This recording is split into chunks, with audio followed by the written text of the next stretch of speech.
पीछे छुपे सच की गूंज ने अर्जुन, नेहा और रवि को बेचैन कर दिया। मंदिर से बाहर निकलने के बाद भी वे उस विस्फोट के कारण मिली शांति को महसूस नहीं कर सके।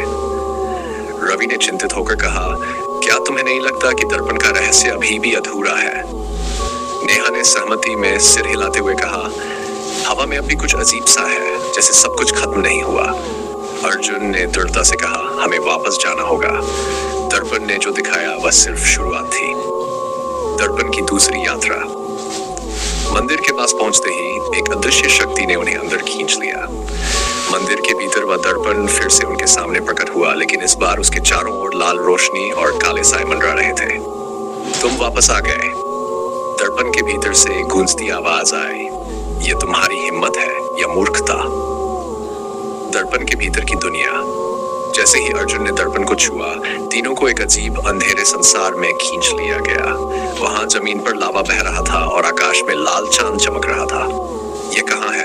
नेहा ने डरते हुए पूछा। ये दर्पण की दुनिया है, एक गहरी आवाज ने उत्तर दिया। यहाँ तुम्हारे भय, अपराधबोध और लालच को परखा जाएगा। जो हार गया वह यहाँ हमेशा के लिए फंसा रहेगा। नेहा का भय। नेहा को अचानक अपने बचपन की यादें दिखाई दी। उसकी छोटी बहन एक कुएं में गिर रही थी और नेहा उसे बचाने में असफल रही थी। वह रोने लगी, ये मेरी गलती नहीं थी। एक आवाज गूंजी, तुम्हें अपने आप को माफ करना होगा, नहीं तो तुम यहीं रह जाओगी।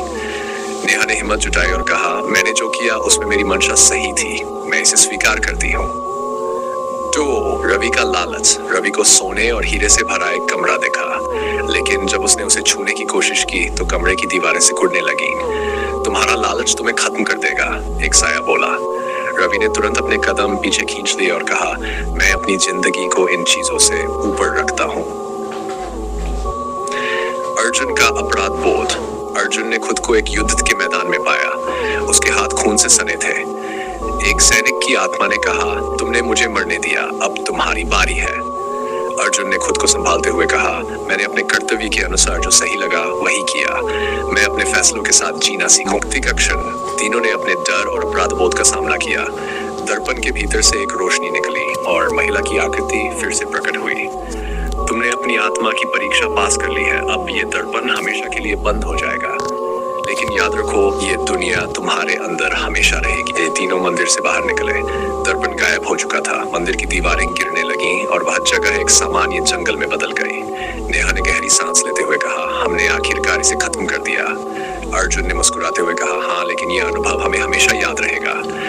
रवि ने कहा, शायद डर से भागना नहीं बल्कि उसे समझना हमारी असली जीत है। अंतिम मोड़। जैसे ही वे जंगल से बाहर निकलने लगे, हवा में फिर से एक धीमी हंसी गूंजी। खेला खत्म हुआ, लेकिन क्या यह सचमुच अंत है? अगले भाग में जानिए, क्या जंगल के बाहर उनका इंतजार कर रहा है।